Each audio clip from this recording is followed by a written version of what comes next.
ಈ ಶೆಲ್ ಅಧ್ಯಾಯದ ಮುಂದುವರಿದ ಭಾಗವನ್ನು ನೋಡೋಣ. ಹಿಂದಿನ ವಿಡಿಯೋದಲ್ಲಿ ಶೆಲ್ಗೆ ಸಂಬಂಧಿಸಿದಂಥ ಕೆಲವೊಂದಿಷ್ಟು ಮಾಹಿತಿಗಳನ್ನು ತಿಳಿದುಕೊಂಡಿದ್ದೀರಿ. ಈ ವಿಡಿಯೋದಲ್ಲಿ ನಾವು ಶೆಲ್ಗಳಿಗೆ ಸಂಬಂಧಿಸಿದಂಥ ಇನ್ನಷ್ಟು ಮಾಹಿತಿಯನ್ನು ತಿಳಿದುಕೊಳ್ಳೋಣ. ಇಲ್ಲಿ B1 ಕಾಲಮ್ನಿಂದ B9 ಕಾಲಮ್ದವರೆಗೆ ಕೆಲವೊಂದಿಷ್ಟು ಸಂಖ್ಯೆಗಳನ್ನು ಎಂಟ್ರಿ ಮಾಡಿದ್ದೇನೆ. ಈ ಅಷ್ಟು ಸಂಖ್ಯೆಗಳನ್ನು ಸೆಲೆಕ್ಟ್ ಮಾಡಿ ನಾವು ಒಟ್ಟು ಎಷ್ಟಾಗುತ್ತದೆ ಎಂಬುದನ್ನು ನೋಡಬೇಕೆಂದರೆ ಈ ಅಷ್ಟು ಸಂಖ್ಯೆಗಳನ್ನು ಸೆಲೆಕ್ಟ್ ಮಾಡಿ ಇಲ್ಲಿ ಕಾಣುವ ಆಟೋ ಸಮ್ ಆಪ್ಷನ್ ಮೇಲೆ ಕ್ಲಿಕ್ ಮಾಡಿದರೆ ನಮಗಿಲ್ಲಿ ಈ ಅಷ್ಟು ಸಂಖ್ಯೆಗಳನ್ನು ಕೂಡಿಸಿದಾಗ ಎಷ್ಟು ಸಂಖ್ಯೆ ಬರುತ್ತದೆ ಎಂಬುದನ್ನು ನೋಡಬಹುದು. ಮತ್ತು ಬೇರೆ ಸಂಖ್ಯೆಗಳನ್ನು ಇಲ್ಲಿ ಎಂಟ್ರಿ ಮಾಡೋಣ.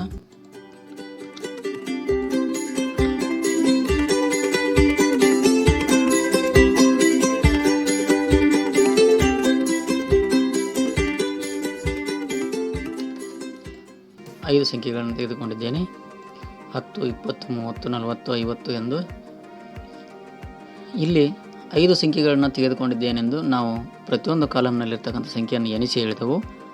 ಈಗ ಒಟ್ಟು ಎಷ್ಟು ಸಂಖ್ಯೆಗಳು ಇವೆ ಎನ್ನುವುದನ್ನು ನಾವು ಆಟೋಮೆಟಿಕ್ಕಾಗಿ ನೋಡಬೇಕೆಂದರೆ ಇಲ್ಲಿರ್ತಕ್ಕಂಥ ಕೌಂಟ್ ನಂಬರ್ಸ್ ಎನ್ನುವ ಆಪ್ಷನ್ ಮೇಲೆ ಕ್ಲಿಕ್ ಮಾಡಿದರೆ ನೋಡಿ, ಗಮನಿಸಿ, ನಾವು ಮ್ಯಾನ್ಯುವಲ್ ಆಗಿ ಎಣಿಸಿದಾಗ 5 ಇದ್ದವು. ಈಗ ನಾವು ಈ ಎಕ್ಸೆಲ್ ಶೀಟ್ನ ಸಹಾಯದಿಂದ ಈ ಫಾರ್ಮುಲಾಗಳನ್ನು ಬಳಸಿಕೊಂಡು ಹೇಗೆ ನಾವು ನೋಡಬಹುದು ಎಂಬುದನ್ನು ನಾನು ನಿಮಗೆ ತೋರಿಸಿಕೊಟ್ಟಿದ್ದೇನೆ. ಇಲ್ಲಿ ನೋಡಿ, ಫಾರ್ಮುಲಾ ಬಾರ್ನಲ್ಲಿ ತೋರಿಸ್ತಾ ಇದೆ = ಕೌಂಟ್ D1 to D5 ಅಂದರೆ D1ದಿಂದ D5 ರೇಂಜಿನಲ್ಲಿರ್ತಕ್ಕಂಥ ಒಟ್ಟು ಸಂಖ್ಯೆಗಳು ಎಷ್ಟೆಂದರೆ 5. ಮತ್ತು ಬೇರೆ ಉದಾಹರಣೆಯನ್ನು ನೋಡೋಣ. 15, 20,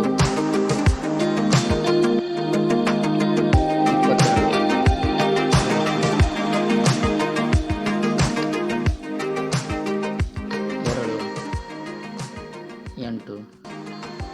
ಇಲ್ಲಿ 1, 2, 3, 4, 5, 6 ಒಟ್ಟು 6 ಸಂಖ್ಯೆಗಳನ್ನು ತೆಗೆದುಕೊಂಡಿದ್ದೇನೆ. ಈ 6 ಸಂಖ್ಯೆಗಳಲ್ಲಿ ಅತಿ ಚಿಕ್ಕ ಸಂಖ್ಯೆ ಯಾವುದೆಂದು ನೀವು ಈಸಿಯಾಗಿ ಹೇಳಬಹುದು, 2 ಎಂದು. ಅದನ್ನು ಈ ಎಕ್ಸೆಲ್ ಶೀಟ್ನ ಮುಖಾಂತರ ಅತಿ ಚಿಕ್ಕ ಸಂಖ್ಯೆ ಯಾವುದೆಂಬುದನ್ನು ನೋಡೋಣ. ಇಲ್ಲಿ ಕಾಣಿಸ್ತಿರ್ತಕ್ಕಂಥ MIN ಅಂದರೆ ಮಿನಿಮಮ್ ನಂಬರ್ ಯಾವುದೆಂದು ಕ್ಲಿಕ್ ಮಾಡಿದರೆ ನೋಡಿ, ಗಮನಿಸಿ, ಇಲ್ಲಿ ತೋರಿಸ್ತಾ ಇದೆ 2 ಎನ್ನುವುದು ಇಲ್ಲಿರ್ತಕ್ಕಂಥ ಒಟ್ಟು ಸಂಖ್ಯೆಗಳಲ್ಲಿ ಅತಿ ಚಿಕ್ಕ ಸಂಖ್ಯೆಯಾಗಿದೆ. ಇಲ್ಲಿರ್ತಕ್ಕಂಥ ಅಷ್ಟು ಸಂಖ್ಯೆಗಳಲ್ಲಿ ಅತಿ ದೊಡ್ಡ ಸಂಖ್ಯೆ ಯಾವುದೆಂಬುದನ್ನು ಇದರಲ್ಲಿ ಮ್ಯಾಕ್ಸಿಮಮ್ ಎನ್ನುವುದರ ಮೇಲೆ ಕ್ಲಿಕ್ ಮಾಡಿದರೆ ಇಲ್ಲಿ ನೋಡಿ 33 ಎಂದು ತೋರಿಸ್ತಾ ಇದೆ. ಹೌದಾ? ಇಲ್ಲಿರ್ತಕ್ಕಂಥ ಸಂಖ್ಯೆಗಳಲ್ಲಿ ಅತಿ ಚಿಕ್ಕ ಸಂಖ್ಯೆ 2, ಅತಿ ದೊಡ್ಡ ಸಂಖ್ಯೆ 33 ಎಂಬುದನ್ನು ನೀವು ಎಕ್ಸೆಲ್ ಶೀಟ್ನ ಮುಖಾಂತರ ಸರಳವಾಗಿ ತಿಳಿದುಕೊಳ್ಳಬಹುದು. ಹೀಗೆ ಇನ್ನೂ ಅನೇಕ ಮಾಹಿತಿಗಳನ್ನು ನಾವು ಈ ಎಕ್ಸೆಲ್ ಶೀಟ್ನಲ್ಲಿ ಬಳಕೆ ಮಾಡಬಹುದು. ನಂತರ ಇಲ್ಲಿ ಕೆಲವೊಂದಿಷ್ಟು ಸಂಖ್ಯೆಗಳನ್ನು ಡಿಲೀಟ್ ಮಾಡ್ತಾ ಇದ್ದೇನೆ. ಈ 4 ಸಂಖ್ಯೆಗಳಲ್ಲಿ ಎವರೇಜ್ ಎಷ್ಟಿದೆ ಎಂಬುದನ್ನು ತಿಳಿದುಕೊಳ್ಳಬೇಕಾದರೆ ಈ ಎವರೇಜ್ ಮೇಲೆ ಕ್ಲಿಕ್ ಮಾಡಿದಾಗ 22 ಅಥವಾ 22.5 ಈ 4 ಸಂಖ್ಯೆಗಳ ಒಂದು ಎವರೇಜ್ 22.5 ಆಗಿದೆ. ಈ 4 ಸಂಖ್ಯೆಗಳನ್ನು ಸೆಲೆಕ್ಟ್ ಮಾಡಿ ಸಮ್ ಒಟ್ಟು ಎಷ್ಟು ಎಂಬುದನ್ನು ನೀವು ಇಲ್ಲಿ ನೋಡ್ತಾ ಇದ್ದೀರಿ, 90. ಈ 4 ಸಂಖ್ಯೆಗಳಲ್ಲಿ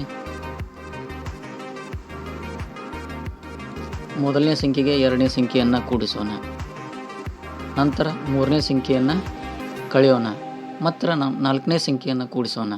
ಹೇಗೆ ಎಂಬುದನ್ನು ತಿಳಿದುಕೊಳ್ಳಿರಿ.